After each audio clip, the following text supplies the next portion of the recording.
Hi, welcome to another episode of Hot Takes. I want to just clarify that this sleaze and corruption and donations, or bribes as I like to call them, are not just limited to Westminster. Even though this one is also Westminster, but it's SNP related. Stephen Flynn, Westminster leader of the SNP and next leader of the SNP, received £30,000 in campaign funds from the brother of a former Alba MP. Alba are only represented, of course, in Holyrood. It's the largest single campaign donation of any Scottish MP at this year's general election. And of course, it all went down. I'm sure it was properly acknowledged. But does anyone know where all the money was spent? Or did it just go into his back pocket? This seems to happen a lot. We've seen that with Sue Gray's son. Allegedly 10,000 straight in the old skyrocket. But getting £30,000 from a businessman named Alan McCaskill, brother of Kenny, who obviously lost his seat at the general election. Excellent.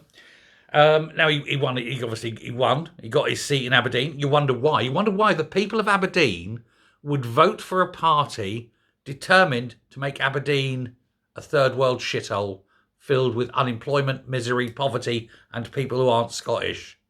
Destroy the oil and gas industry. Great move, Aberdeen. I mean, genius. Genius. And when you're sitting there in a few years' time going, oh, but look, it used to be a great city. Yes, blame yourselves. You voted these pricks in. You voted. Turkey's voting for Christmas. Anyway, this prick is going to be the next SNP leader. Hopefully the last SNP leader. Personally, I would like Kate Forbes to take it over. She's not very good, but she's sane. And it would be nice to see her face when it all collapsed around her. So she's got a nice little face. I like her. Not as a politician, but I have a soft spot. And a hard spot. Anyway, McCaskill, 30,000. He describes himself as a businessman, but, I don't know what business he's into. But if it's anything that the SNP's in any way connected with, bit dodgy, probably. And why is he giving it to the SNP and not to his brother in Alba? Does he not? Have they had a falling out? Is there a bit of a family rift? Who knows? But they've all gone now. The maggot Chapman said, we need to look at funding. Jealousy. Only no bastard will pay her any money, would they? Only to shut up. Maggie, here's £30,000. Please cough and never be a politician again.